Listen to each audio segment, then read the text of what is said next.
esta es la guía de funciones. Entonces el problema 1 dice determinen los mayores conjuntos de f y de g de puntos en R, tal que las siguientes reglas de asignación f y g definan funciones f y g. Entonces, es decir, tengo, ya que no sabemos mucho función, vamos a explicar lo que pasa. Tengo una función, ¿cierto? Es un conjunto. Vamos a considerar un conjunto, otro conjunto, y la función es lo que toma los elementos del conjunto A y los lleva de alguna forma.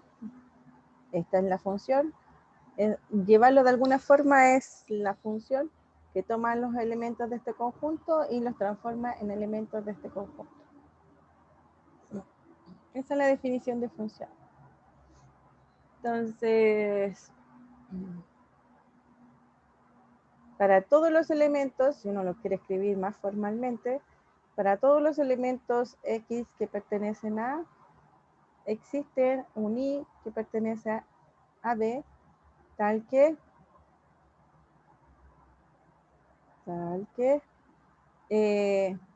f de X es igual a Y. Esa es la definición de función. O sea, para todos los elementos de aquí, tiene que haber un elemento en B. Entonces tomo un X aquí, ¿cierto? Tomo un X aquí y lo llevo por F a un elemento de acá, que va a ser f de X, que es igual a Y.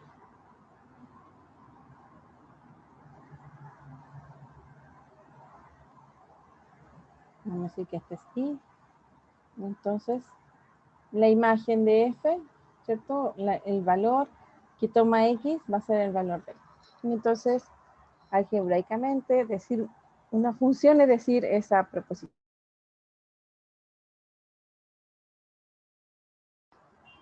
Como es para todos los elementos de A, ¿cierto? Para todos los elementos de A, entonces tengo que encontrar lo que está diciendo en el ejercicio 1, tengo que encontrar el de f. El A se llama dominio de la función. Dominio de f.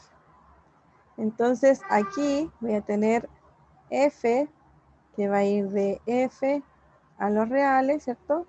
Y entonces yo quiero encontrar mi conjunto, o sea, el dominio, el mayor dominio que pueda definir esta función. Pero la función es que toma un elemento X y lo lleva a los reales de la siguiente forma. X cuadrado menos 4 partido por X cuadrado más 5X más 6.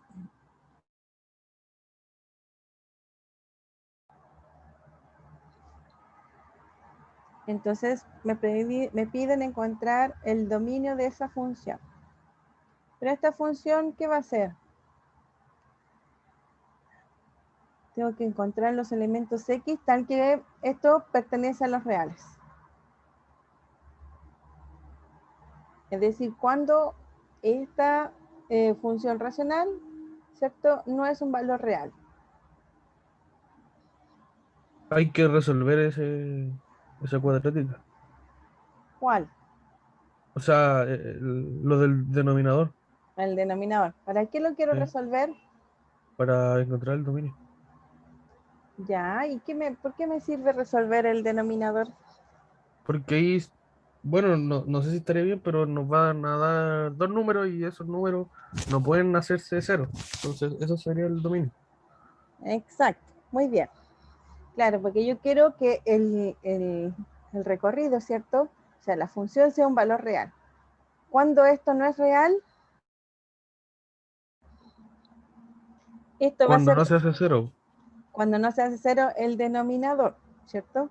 Es decir, Sí. esto es real siempre y cuando x cuadrado más 5x más 6 es distinto de 0.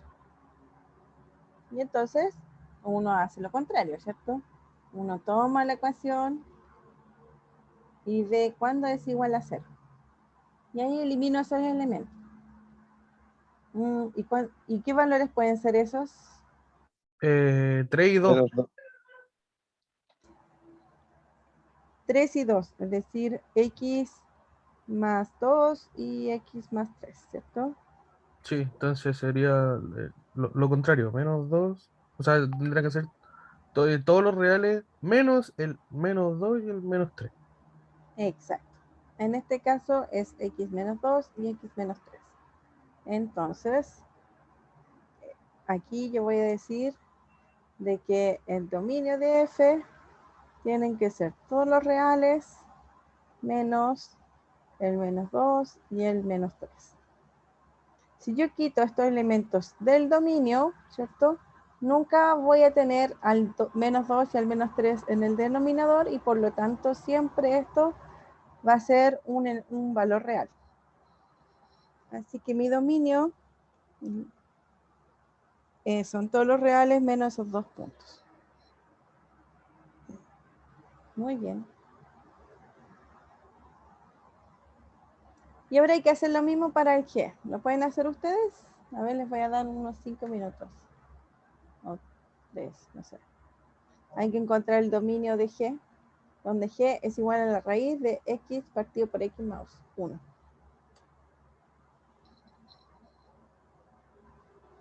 Tienen que ser los reales positivos, porque una raíz no puede ser negativa. Sí, bien. Pero hay una función racional también, así que hay que analizar el denominador. Eso, y el x más 1 tiene que ser distinto a 0. Claro. Pero ¿será que tengo que revisar por separado o lo puedo analizar juntos? Es que todo eso, el x dividido en x más 1, tiene que ser mayor o igual a 0. Y el ¿Ya? x tiene que ser mayor a 0, o sea, distinto a 0. Muy bien. Entonces lo vamos a hacer acá. Entonces mi función g de x igual a x partido por x más 1, ¿cierto? Para que esto dé un valor real, ¿cierto? Es necesario que x partido por x más 1 sea mayor o igual a 0, ¿cierto? Entonces, cuando esto Ahora es aquí más... ocupa los puntos críticos, ¿cierto? Exacto. ¿Cuáles son los puntos críticos de esto? Menos 1. ¿Y hay algún otro? El 0. El 0, ¿cierto? Porque el 0 hace que acá sea negativo. O sea, menores que 0 y mayores que 0. Entonces, voy a tomar x, voy a tomar x más 1. Y podemos hacer la tablita, ¿cierto? Entonces voy a tener al menos 1 y al 0. Y aquí tengo x partido por x más 1. Entonces, para los valores menores que menos 1, esto es negativo y esto va a ser negativo. Para los entre menos 1 y 0, por ejemplo, menos 1/2, esto es negativo y esto es positivo. Para los mayores que 0, esto es mayor que 0 y esto es mayor que 0. Menos por menos es más, menos por más es menos y más por más es más.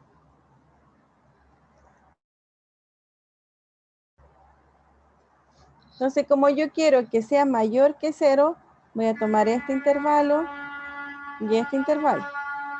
Entonces, el dominio de G va a ser todos los menos infinito hasta menos 1, unión con el 0, más infinito. ¿Ya? Tía, o sea, tía, profe, Dígame. va ahí con los intervalos cerrados. Esa es la pregunta, esa es la que quería preguntar. Aquí, ¿va cerrado o va abierto? Va cerrado porque están Cerrado. contando. En el ¿Cerrado? 0 va abierto. Sí. Al revés. Aquí va abierto, porque yo Ah, no, tiene razón, cierto, cierto. claro, porque yo no puedo tener abajo 0.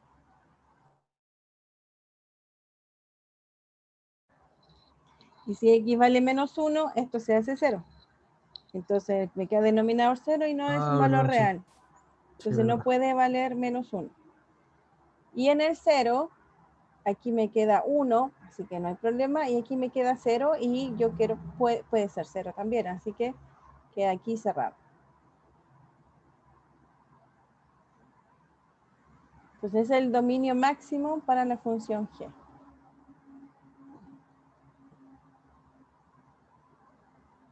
¿Dudas? ¿Consultas?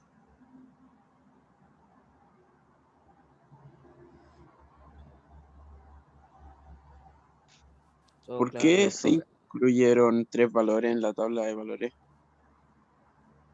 3, veo 2. Sí. No, pero me refiero al x más 1, x dividido en x más 1. Ah, porque tengo que colocar el numerador, después coloco el denominador y después coloco el total. El resultado. Claro, es como el resultado final. En realidad son 2 Ah, nomás. son 2 valores nomás. El otro, lo que está al final nomás es, digamos, el menos dividido por menos, eso. Claro. Lo que yo quiero saber cuánto es.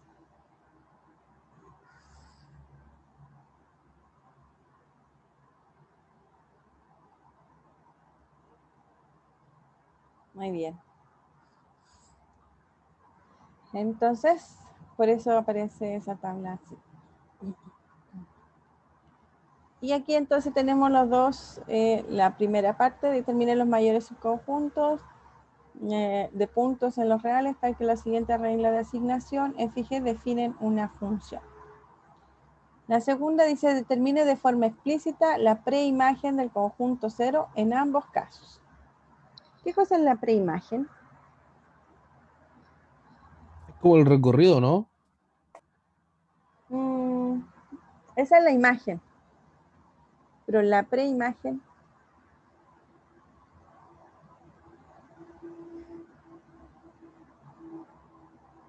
No, profe, no sé. ya. Vamos a cambiarlo aquí.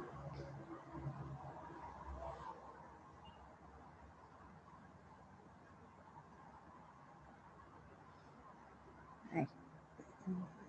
Entonces, me dice que tengo una función que vamos a hacerla como conjuntitos, pero en realidad es un subconjunto de los reales, ¿cierto? Y tengo su imagen, que también la vamos a hacer como conjunto, pero son los reales. Y toman las funciones. Entonces, los de aquí dijimos que era el dominio, ¿cierto? Dominio. Los elementos de acá, los que llegan, ¿cierto? En realidad no es todo, sino que tomo todos los elementos del dominio y van a parar a unos ciertos elementos del conjunto de llegada. No necesariamente son todos. Pueden ser todos, pero pueden ser menos. Y ese conjunto se llama imagen.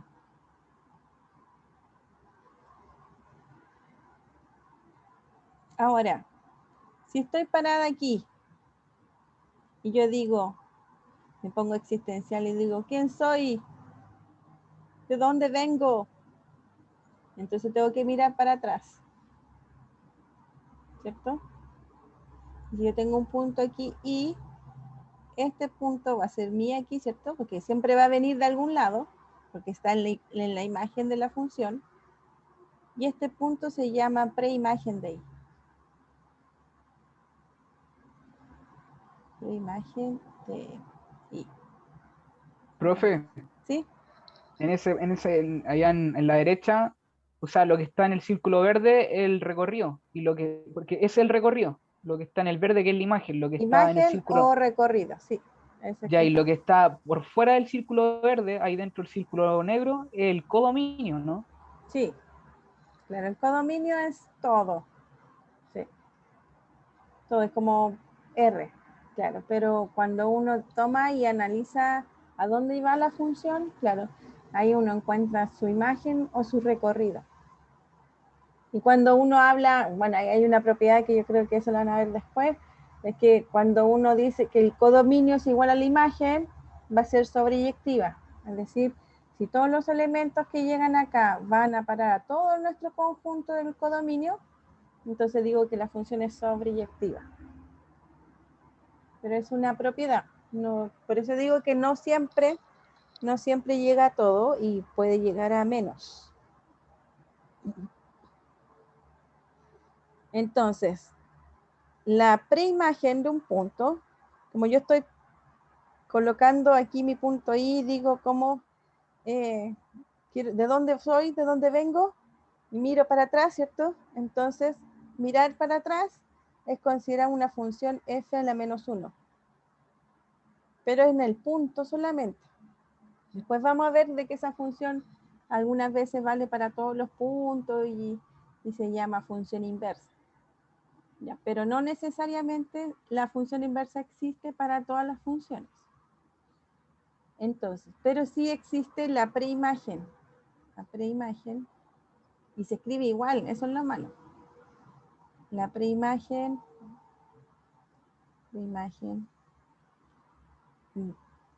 se va a escribir, por ejemplo, si yo quiero la preimagen de un punto, yo la voy a escribir así.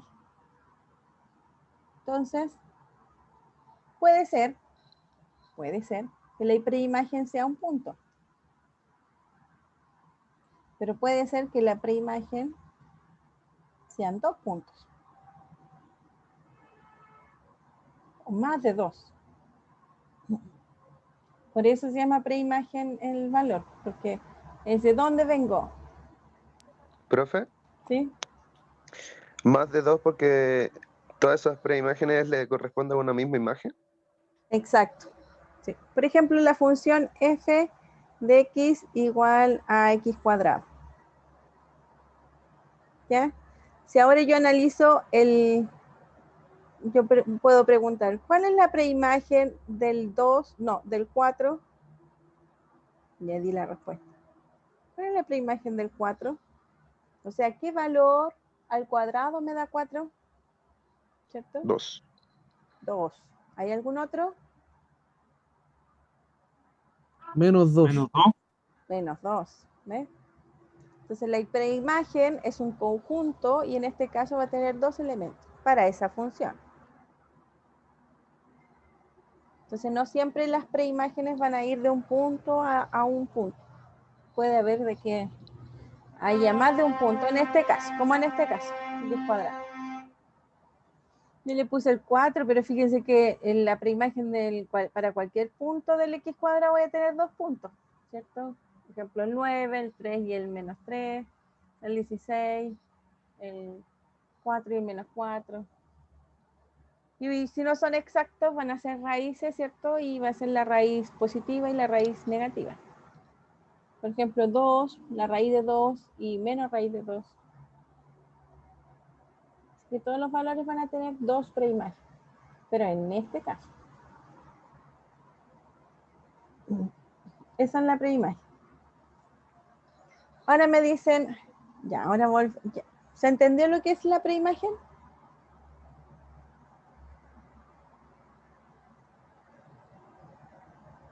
Sí, profe.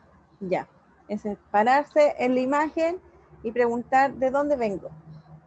Eso. Entonces, aquí dice, define de forma explícita la preimagen del conjunto 0 en ambos casos anteriores. Entonces, si yo tengo f, vamos a separar aquí. Si yo tengo f de x igual a x cuadrado menos 4, partido por x cuadrado más 5x más 6, y me preguntan cuáles son los valores de la preimagen del 0, es decir, yo tengo que decir que su imagen, el valor de esto es 0. Entonces, ¿para qué valores de x esta función es 0? ¿Cierto? Eso tengo que preguntar. Es decir, ¿para qué valores de x su imagen me va a dar 0? Bueno, entonces lo que me queda es esta ecuación. Y esa ecuación quiere decir de que, fíjense que abajo, por el dominio, sabemos porque x cuadrado más 5x más 6 siempre es distinto de 0, ¿cierto? Porque el dominio sacamos justo los elementos donde se hace 0.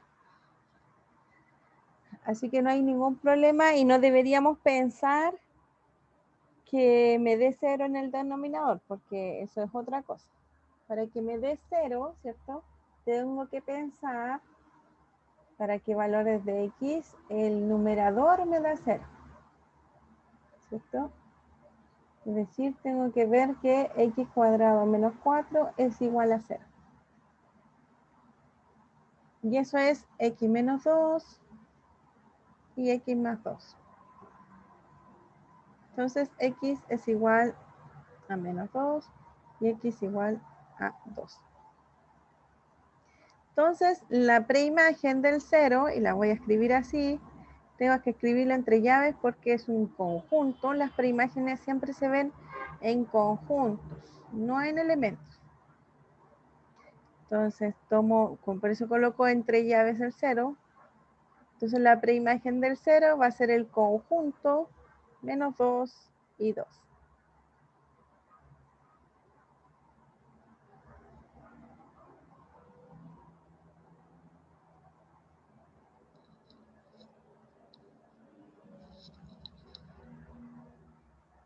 ¿Está bien? Sí, profe. Ahora, ¿cómo sería la preimagen del G? Del 0, la preimagen del 0, pero para G.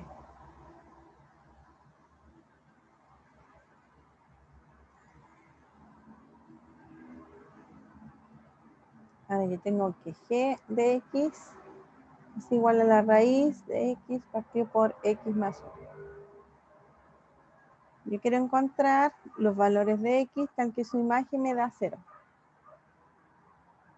Eso quiere decir que debo encontrar los raíz de X igual a 0.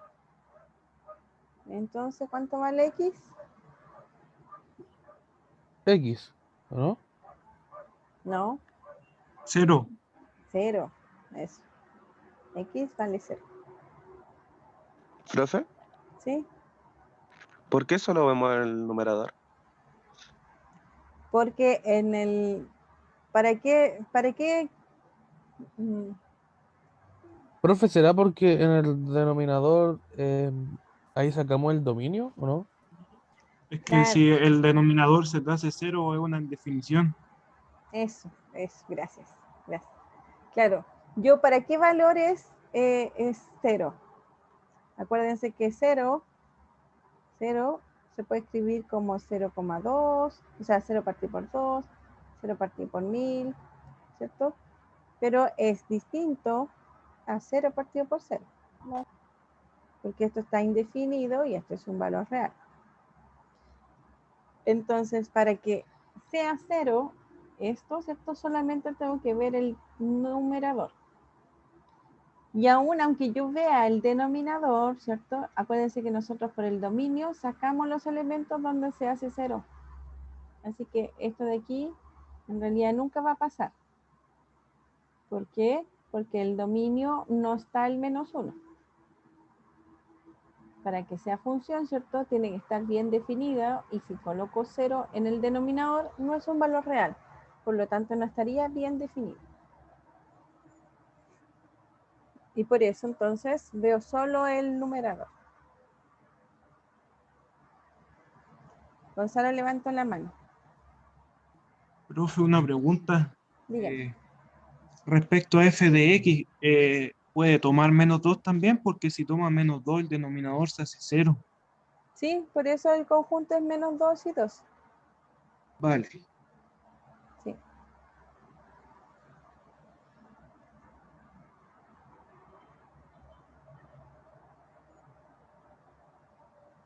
Y entonces la preimagen del 0 y el 0 como conjunto, cuando las preimágenes tienen que ser en conjuntos. Entonces, la preimagen del 0 va a ser, y el resultado me da un conjunto, así que tengo que colocarlo entre llaves. 0. Y no hay otro.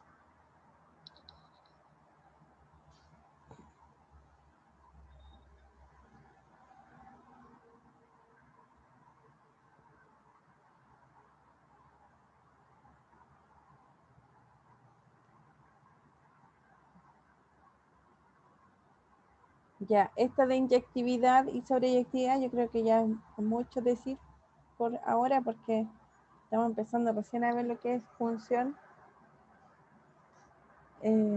Dejémoslo para la otra clase. Veamos esta función. Es el otro ejercicio que está. Dice, sea X un conjunto para cada subconjunto A contenido en X. Se define la función indicatriz de A como delta de A, que va los X a los enteros. Toma los valores de X y voy a colocar 1 si está en A y 0 si no está en A. Para A y B, subconjuntos cualquiera de X, te muestro las siguientes afirmaciones. Delta de A es una función bien definida. Ya, vamos a ver qué hace esta función. Esta es función indicatriz. Entonces, lo que está haciendo esta función, voy a tomar el conjunto X.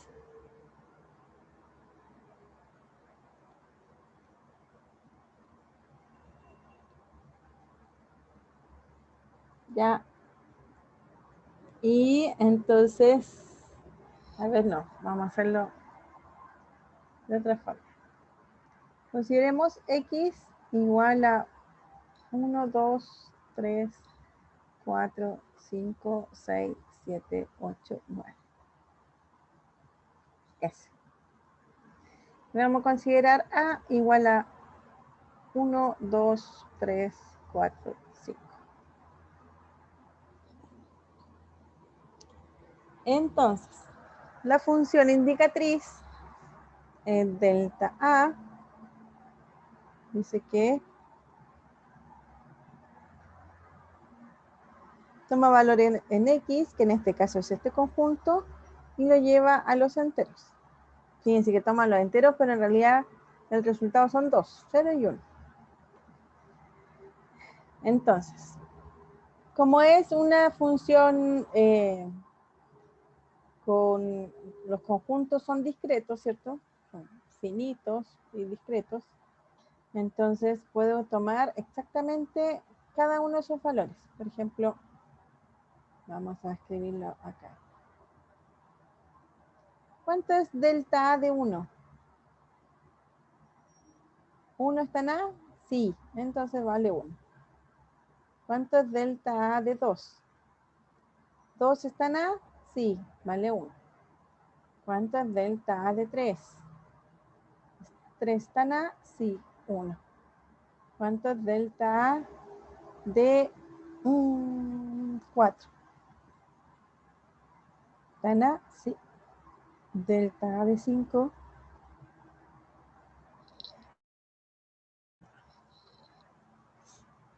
Delta A de 6. A no está en A, así que vale 0. Delta A de 7. No está, vale 0. Delta de 8. No está, así que vale 0. Delta de 9 no está, así que vale 0.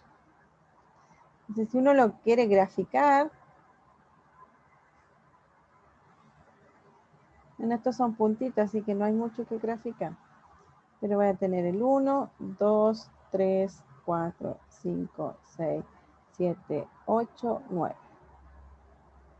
3, 4, 5, 7, 8, 9. Entonces, vale 1 para el 1, para el 2, para el 3, para el 4, para el 5. Y después vale 0. Eso es. En este caso, como es discreto, quedan puntitos.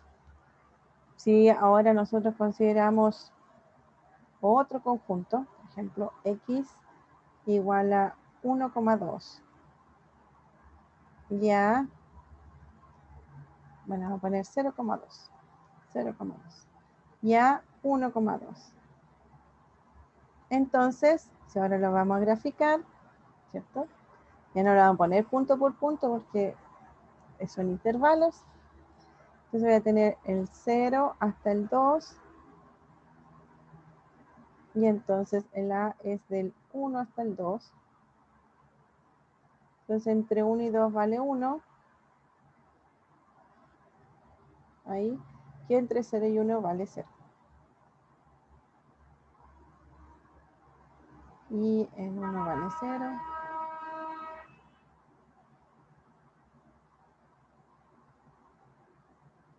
Así se ve más o menos en realidad el delta A en forma general. O sea, es como un escalón. Vale 0 y en algún momento vale 1 en mi conjunto A que yo puedo determinar. Eso.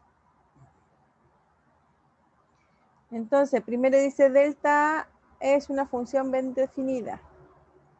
Es decir, ¿cómo demuestro que es una función bien definida?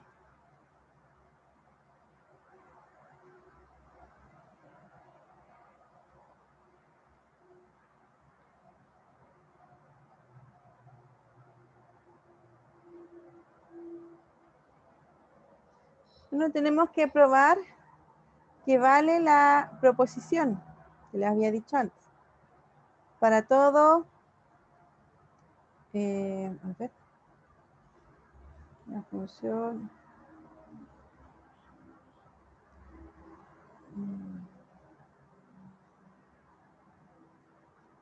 tengo que delta A toma valores en X y lo lleva a los enteros.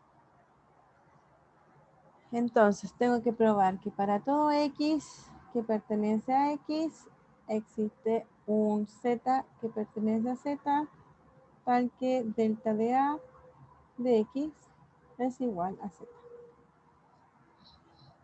¿Eso vale para todo?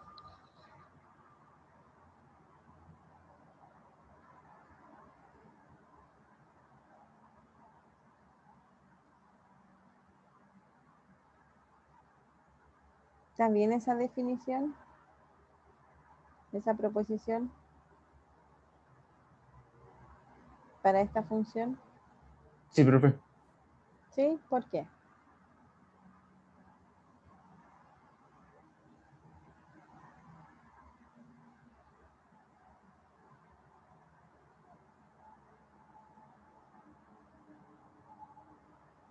Porque ahí dice que pertenece a los enteros y con los valores que se muestran en la gráfica debería de ser. Ya, sí. Y toma todos los valores del dominio.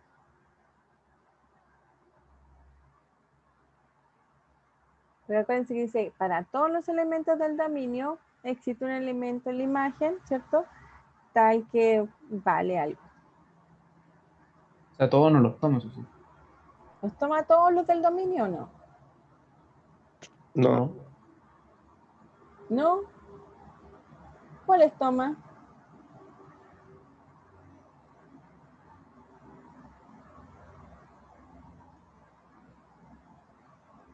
El 1 y el 2 solamente. En nuestro ejemplo, claro, en nuestro ejemplo toma, es un intervalo, ¿cierto? Por ejemplo, si tuviéramos esta función. Entonces, X es de 0, va de 0, acá 0, hasta 2. Abierto. Entonces, la imagen, la función, ¿toma todos los elementos de este intervalo? ¿O hay elementos que no tienen imagen?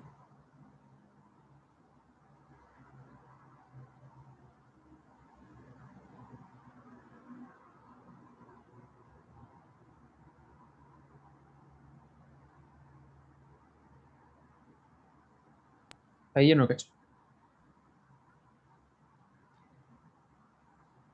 Ya, la respuesta es sí. ¿Por qué?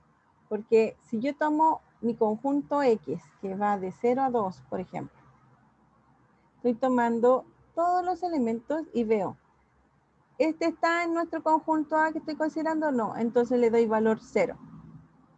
Al de al lado, todos los que están, veo y digo, ¿están o no están? Los analizo.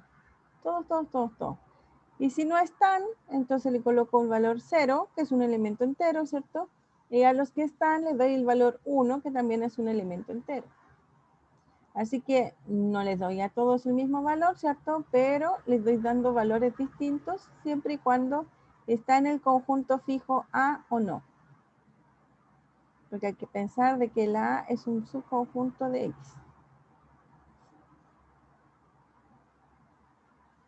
Así que sí está bien definido. Sí está bien definido porque considero todos los elementos de X. ¿Cómo demuestro esto? Bueno, yo voy a considerar sea un elemento en X, ¿cierto? Como es para todos, puedo elegir uno. Entonces, ¿cuánto vale el delta de A de X? Bueno, vamos a poner ahí, depende, ¿cierto? ¿De qué depende? Vamos a ver el primer caso. Si X pertenece a A, ¿cierto? Entonces, el delta de A de X vale 1. Y 2, si el X no pertenece a A, entonces el delta de A de X vale 0. Por eso le puse depende. Pero aunque pertenezca a A o no pertenezca a A, le doy un valor entero. Existe un elemento entero, ¿cierto? Tal que es la imagen de los elementos del conjunto X. Entonces, para cualquier elemento existe enteros tal que cumple la condición. Así que está bien definida. No me deja ningún elemento fuera del dominio que no tenga imagen. Eso es lo que hay que pensar. ¿Hay elementos del dominio que no tienen imagen? La respuesta es no. Porque si están en nuestro conjunto A va a valer algo y si no están va a valer otra cosa. Pero estoy considerando todos los elementos del conjunto X. Es como que tomo el X, ¿cierto? Y supongamos que acá está el A. Entonces todos los que están en A valen 1 y todos los que están fuera valen 0. 1 y acá vale. ¿Pero hay alguno que no estoy considerando? No. Todos los elementos de mi dominio tienen una imagen. Así que está bien definido.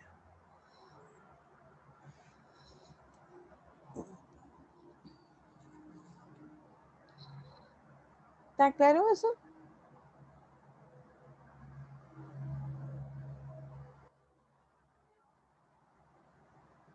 Sí, profe. Ya, muy bien.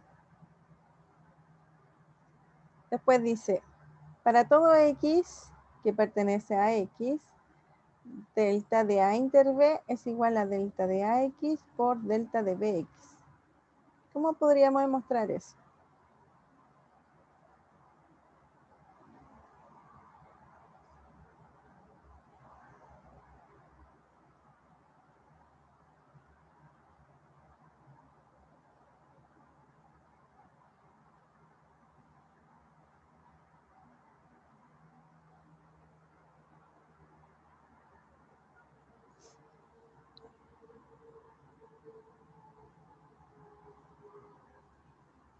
A ver, vamos a tomar el conjunto X.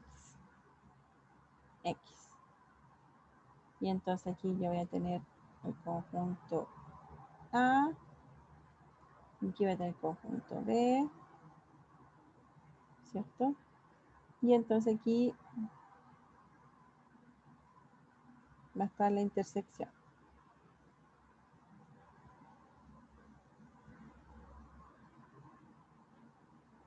A inter B.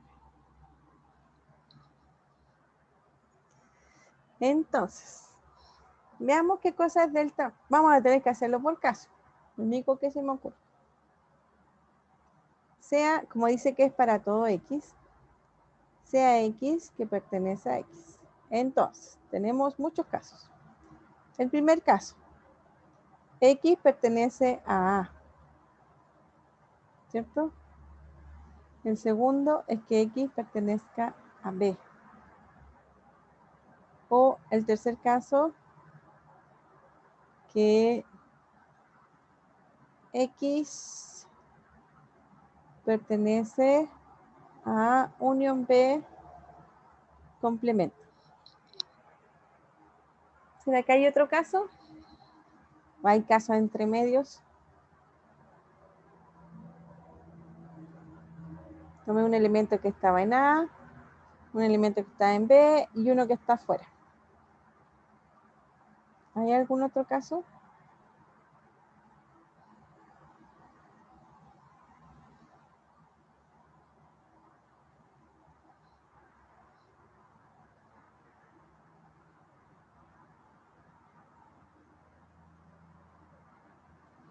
Sí, ¿saben lo que yo pondría en vez de A? Yo pondría, son todos los X que están en A menos B. Es decir, los que están aquí. No están en la intersección. Están en A y menos B. Después voy a considerar los que están en B menos A. Entonces aquí entre medio, voy a poner aquí 2.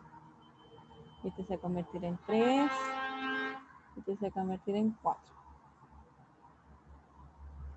Entonces si coloco A menos B, B menos A, y entonces voy a poner los X que pertenecen a la intersección. Mira, lo he puesto abajo, pero bueno, no importa. Es decir, estoy tomando los que están aquí primero, ¿cierto? Después tomo estos de aquí, son los que están acá. Y estos de aquí son los que están aquí, en el cafecito.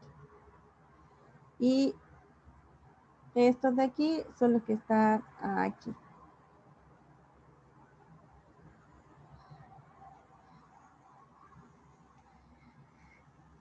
¿Ya? Entonces, ¿cuánto va a ser delta de A inter B de este X? Si X está aquí, en este lado, ¿cuánto es delta de A inter B de X?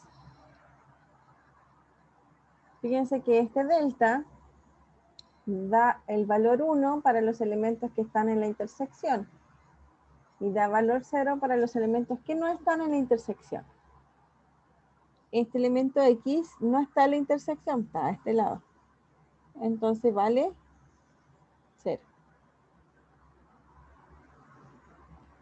Este de aquí, ¿cuánto es delta de A inter B de X? Este X son los X que están acá. Es decir, no están en la intersección. Y este delta vale 1 para los valores que están en la intersección. Y los que no están vale 0. Este no está, así que vale 0. Y por último, bueno, en estos tres que teníamos al principio, delta de A inter B de X. Este X aún menos está en la intersección porque está acá afuera, ¿cierto? Está aquí. Así que no está en la intersección. Por lo tanto, no está en la intersección y vale 0.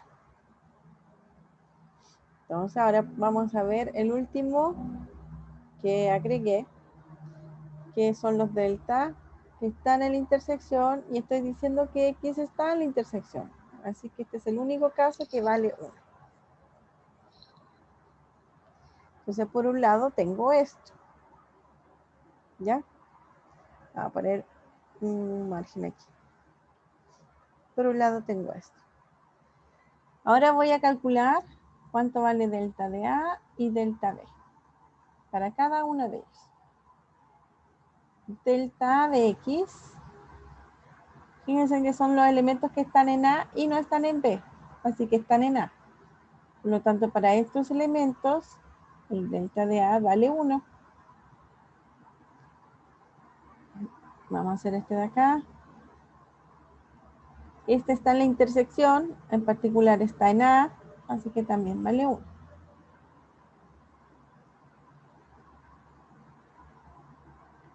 Estos son los elementos que están en B, pero no están en A. No están en A. Y aquí son los elementos que están en A, valen 1. Como no está, vale 0. Y el último Este de aquí son elementos que no están en A. No están en A y no están en B. Así no están en A, así que vale 0. Vamos a poner la coma. Y vamos a calcular delta de B de X.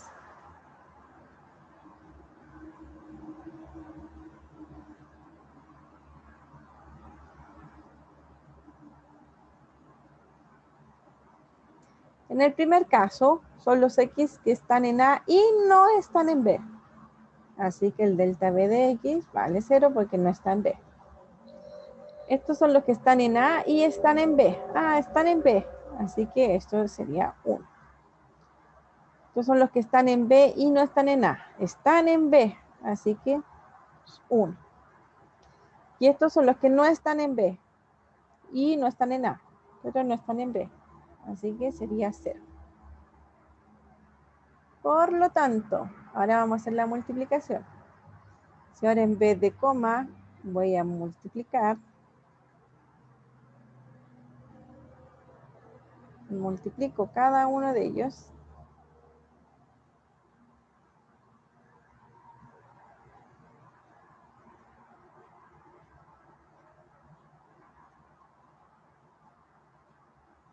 Uno por 0 me da 0, 1 por 1 me da 1, 0 por 1 me da 0 y 0 por 0 me da 0. Que es exactamente lo mismo que está aquí. Así que para los casos que estoy considerando, me da la igualdad en todos ellos. Por lo tanto, vale lo que se me pide.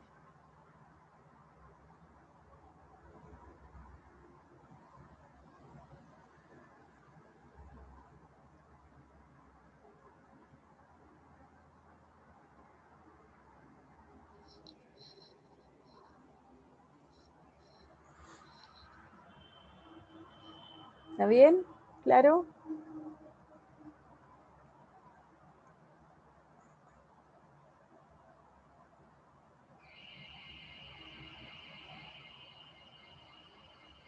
Sí, profe. Ya. Y la C se las dejo de tarea por la hora y todo. Para todo X que pertenece a X, delta de A unión B va a ser igual a delta de A más delta de B menos la delta de la intersección. ¿Qué tienen que hacer aquí? Lo mismo que hicimos recién. Tomar por casos los elementos que están en A, los que están en B, los que están en la unión, ¿cierto? Los que están afuera. Y después ver cuánto vale el delta de A, el delta de B y su intersección. Y ver que cada caso, como lo hicimos recién, ¿cierto? Vale la igualdad. Es la única forma de demostrar eso. Como dice que es para todo X en X, ¿cierto? Entonces necesito ver todos los casos posibles. Y así se debe hacer entonces.